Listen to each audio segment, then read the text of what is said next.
وقال النبی صلی اللہ علیہ وسلم ارحم امتی بامتی ابو بکر صدق اللہ وصدق رسولہ النبی الکریم۔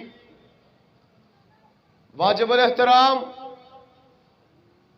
معززین علاقہ میرے مانسرہ کے غیور مسلمانوں،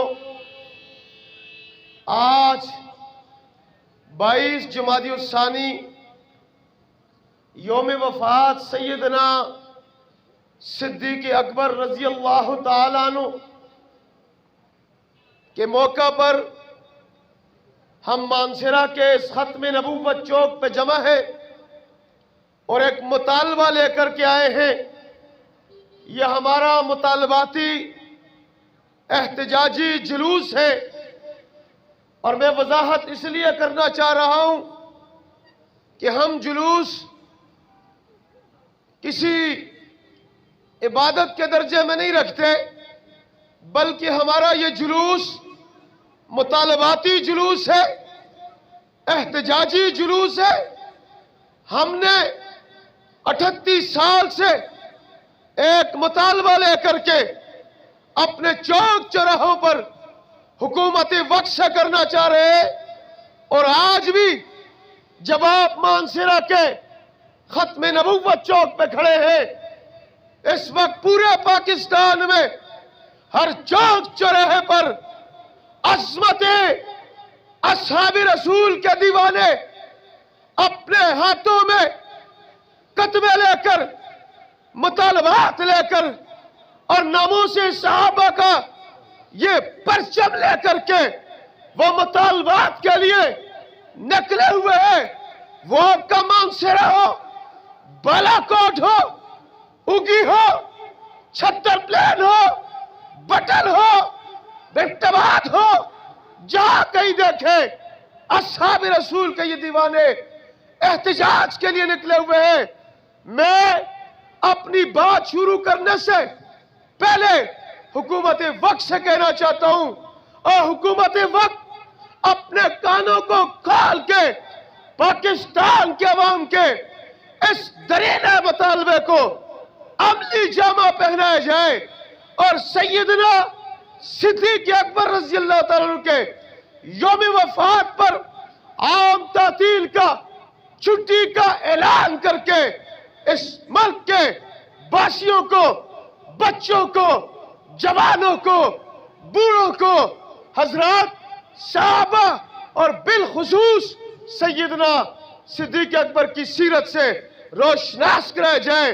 اور یہ مطالبہ ہم کیوں کرتے ہیں؟ اس لیے کہ ہر جگہ کا، ہر ملک کا اپنے کلچر ہوتا ہے۔ ہمارے ملک میں کسی عظیم شخص کو جب خراج تحسین پیش کرنی مقصود ہوتی ہے، ان کے خدمات کو یاد کرنا مقصود ہوتا ہے، ان کی سیرت کو اجاگر کرنا مقصود ہوتا ہے، تو اس کے یوم پر چھٹی کا اعلان کیا جاتا ہے۔ جس طرح قائد اعظم محمد علی جناح، علامہ اقبال اور اسی طرح جو قومی ہیروز ہیں ان کے یوم پہ چھٹی کی جاتی ہے، تو سیدنا صدیق اکبر کے دن پہ بھی چھٹی کا اعلان کیا جائے۔ غازی کوٹ سے مولانا امیر زمان صاحب کی قیادت میں بچوں کا ایک قافلہ پنڈال میں تشریف لا چکا ہے۔ میں انہیں ویلکم کہتا ہوں اور خوش آمدید کہتا ہوں، اور ان کے استقبال کے لیے ایک دفعہ پھر یہ نعرے لگانے لگا ہوں، خلیفہ بلا فصل۔ تو میں علی آپ کا ساتھ دوں گا، آپ کا کلمہ پڑھوں گا، آپ کے شانہ بشانہ رہوں گا۔ تو بچوں میں سب سے پہلے 10 سال کی عمر میں سیدنا علی المرتضیٰ نے اس محفل کے اندر حضور کی رفاقت کو اختیار کیا، اور جب ابو بکر صدیق سفر سے واپس ہوئے تو مکہ کے کسی کافر نے باہر ہی جا کر کے ابو بکر کو دیکھا اور کہا، ابو بکر آپ کو پتہ ہے کہ مکہ میں کیا ہو گیا؟ کچھ نیا ہو گیا ہے؟ ابو بکر نے کہا، مجھے تو علم نہیں، میں تو سفر میں تھا۔ کیا ہوا؟ کہا، وہ جو آپ کا دوست تھا، وہ جو آپ کا دوست ہے محمد، اس نے نبوت کا دعویٰ کر لیا. ایک کافر نے ابو بکر صدیق کو اطلاع کر لی, خبر دے دی مکہ سے باہر ہے, اور وہ کافر کہتے ہیں تیرے اس دوست نے تو نبوت کا دعویٰ کر لیا اور میں قربان جاؤں ابو بکر کی عصمتوں پہ کہ سب کو دعوت نبی نے دی ہے, اسلام کی دعوت نبی کے زبانی ملی ہے, انہوں نے قبول کی ہے. لیکن ابو بکر صدیق وہ ہے جس کو پیغمبر کی نبوت کی اطلاع ایک کافر کے زبان سے ملی ہے. تو ابو بکر نے بلا تامل, بلا تردید, بغیر کسی دلیل مانگے ہوئے وہی اس کافر کو کہہ دیا اگر میرے دوست محمد نے نبوت کا دعویٰ کیا ہے تو وہ اس دعوے میں سچا ہے. اوے ابو بکر کی عظمت کو تم کیا جانو کہ ابو بکر اگر نبی کی زبان سے سنتا وہ تو قبول ہی کرتا, لیکن ابو بکر نے نبی کی نبوت کی اطلاع ایک کافر کی زبان سے سن کر کے بھی اس کی تصدیق کی ہے, اس لیے ابو بکر کو صدیق کہا جاتا ہے. میرے دوستو, ہم اس ابو بکر صدیق کی صداقت کو کیوں نہ بیان کریں جس نے اپنا سب کچھ, اپنا مال, اپنی جان, اپنی اولاد آقا نبی کریم صلی اللہ علیہ وسلم پہ قربان کر چھوڑی ہے. ابو بکر صدیق مکے کا سب سے بڑا ریشم کا کاروباری اور تاجر تھا. ابو بکر نے اپنا سارا کاروبار آقا کے دین پہ لٹایا ہے. ابو بکر نے مکہ میں خانہ کعبہ میں بیٹھے ہوئے ہیں, نبی علیہ السلام بھی ہے. آقا سے فرمایا یا رسول اللہ میرا دل چاہتا ہے میں آج خانہ کعبہ کے سین میں کھڑے ہو کر کے آپ کی نبوت کا اعلان کر دوں, آپ کی شریعت کی دعوت دے دوں. ابو بکر اٹھے اور کافروں کے سامنے دین اسلام کو بیان کرنا شروع کر دیا, کلمہ اسلام کو بیان کرنا شروع کر دیا. کافروں نے مارا اور اس قدر مارا کہ آپ بے ہوش ہو کر کے گر پڑے. لیکن جب گھر میں شام کو ہوش آتا ہے تو اپنی فکر نہیں ہے, اپنے گھر والوں سے پوچھتے ہیں بتاؤ رسول اللہ کس حالت میں ہے, بتاؤ میرے پیغمبر کی کیا حالت ہے, اسے کوئی نقصان تو نہیں ہوا. اماں کہتی ہے بیٹا یہ دودھ پی لے, یہ کھانا کھا لے, یہ پانی پی لے, تو بہت زخمی ہے, تو بہت جو ہے وہ تجھے مارا گیا ہے, تو یہ پی لے. فرمایا قسم اس ذات کی جب تک محمد کا چہرہ نہیں دیکھوں گا میں نہ کچھ کہوں گا نہ کچھ پیوں گا, پہلے محمد کے چہرے کو دیکھوں گا اس کے بعد دنیا کا کوئی کام کروں گا. میرے دوستوں, ابو بکر صدیق فنا فی الرسول تھے. آپ نے اپنی زندگی, اپنے مال, اپنے وقت سب کچھ نبی کے دین کے لیے وقف کر لیا. آخر میں ایک زبردست ایک روایت آپ کے سامنے لانا چاہتا ہوں اور اسی پہ اختتام کروں گا. میرے آقا بیٹھے ہوئے ہیں, ابو بکر صدیق ہے, سیدنا عمر فاروق بھی بیٹھے ہوئے ہیں, باقی صحابہ بیٹھے ہوئے ہیں. نبی علیہ السلام نے ابو بکر صدیق کے چہرے کی طرف دیکھا اور فرمایا ابو بکر, او ابو بکر, وہ دن بھی آئے گا جب اس امت کے لوگ آپ کو گالیاں دیں گے, آپ کو برا بھلا کہیں گے, آپ پہ طعن و تشنیع کریں گے. فرمایا یا رسول اللہ مجھے برا بھلا کہیں گے, مجھے گالیاں دیں گے, میرے بارے میں طعن و تشنیع کریں گے. فرمایا ابو بکر آئیں گے ایسے لوگ, ایک طبقہ ایسا آئے گا, بدبختوں کا ایک طبقہ ایسا آئے گا جو تیری ذات پہ باتیں کریں گے. ابو بکر صدیق غمگین ہوئے اور تھوڑی دیر کے بعد فرمایا یا رسول اللہ جس وقت جس دور میں وہ طبقہ آئے گا جو مجھے برا بھلا کہے گا, کیا کوئی ایسے بھی لوگ ہوں گے جو میری مدح کریں گے, جو میری طرف سے ہو کر کے ان بدبختوں کو جواب دیں گے؟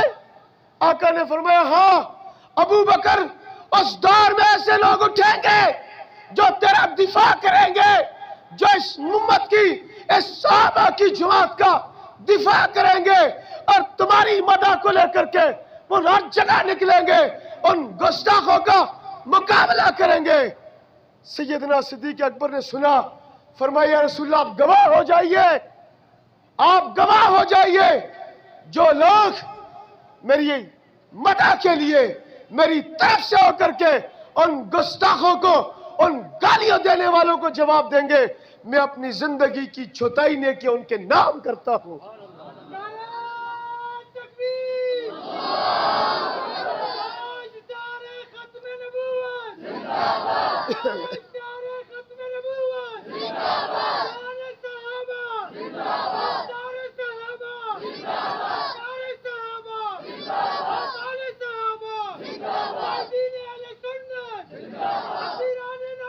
میرے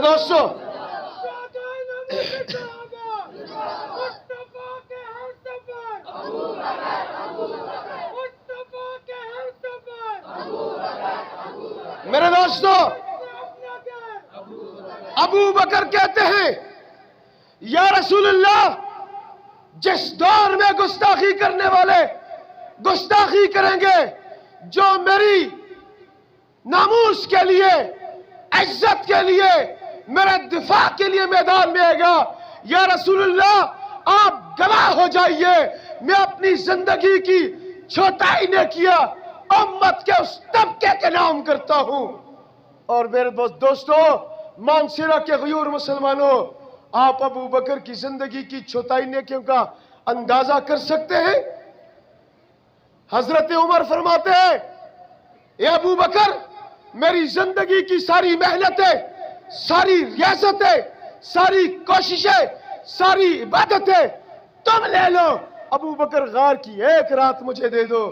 سیدنا ابو بکر کہتے ہیں، عمر وہ راتیں تو میری قسمت میں تھی، میں اپنی اس غار کی ایک رات کی قیمت کسی کے ساتھ برابر نہیں کرتا۔ اور سیدنا عمر کی نیکی اتنی ہے کہ بیٹھے ہوئے ہیں اور رسول اللہ صلی اللہ علیہ وسلم اپنی اہلیہ حضرت عمر کی بیٹی سیدہ حفصہ کے ساتھ بیٹھے ہوئے ہیں، اور سیدہ حفصہ نے کہا یا رسول اللہ میرے بابا جان کی نیکیوں کا کچھ اندازہ ہے؟ آسمان کی ستاروں کی طرف دیکھا کہ میرے بابا جان کی نیکیاں جیسی ہوں گی؟ فرمایا حفصہ تیرے بابا جان عمر کی نیکیاں ستاروں سے زیادہ ہے۔ وہ کہتے ہیں میری زندگی لے لے، ابو بکر کہتے ہیں ایک رات کے ساتھ برابر نہیں کرتا۔ اور مانسیرہ کے خوش قسمت لوگوں، ابو بکر نے اپنی زندگی کی چھوٹائی نے کیا مدح صحابہ کرنے والے مجاہدوں تمہارے نام لکھ دی ہے۔ سیدنا ابو بکر نے جب یہ اعلان کیا تو سیدنا عمر فاروق اعظم نے فرمایا یا رسول اللہ، اور ابو بکر نے جو اعلان کیا ہے میں ان صحابہ کے ناموس کے اوپر اٹھنے والے لوگوں کے لیے اپنی زندگی کی چھوٹی نیکیوں کا بھی اعلان کرتا ہوں۔ یہ اعلان ہوا، اگر روایت یہاں تک ہوتی شاید بیان نہ ہوتی۔ سیدنا حضرت محمد مصطفیٰ صلی اللہ علیہ وسلم نے فرمایا علی فوراً کاغذ اور قلم لیا ان سے لکھوا لے۔ ابو بکر سے لکھوایا، عمر سے لکھوا کر کے پرچے پہ کہا ان کے دستخط لے لے کہ انہوں نے جو اعلان کیے ہیں کل قیامت کے دن یہ دستاویز بن جائے۔ ابھی پرچی پیغمبر کے ہاتھ میں ہے، جبریل امین آتے ہیں، سلام عرض کرتے ہیں اور کہتے ہیں یا رسول اللہ یہ پرچی دے دے۔ پرچی لی، حضرت جبریل امین چلے گئے، تھوڑی دیر بعد آئے، جبریل کے ہاتھ میں پرچی نہیں تھی۔ آقا نے فرمایا میری پرچی کہاں ہے؟ فرمایا عرشوں پہ چلی گئی ہے۔ اللہ نے اس پرچی کو مانگ لیے ہے کہ کل قیامت کے دن میں اس پرچی کے حساب سے عظمت اصحاب رسول اور ناموس اصحاب رسول علیہ بیت کے لیے اٹھنے والوں کو اس پرچی کے حساب سے نیکیاں تقسیم کروں گا۔ میرے دوستو، دل چھوٹا نہ کریں، ہم تھوڑے نہیں ہیں۔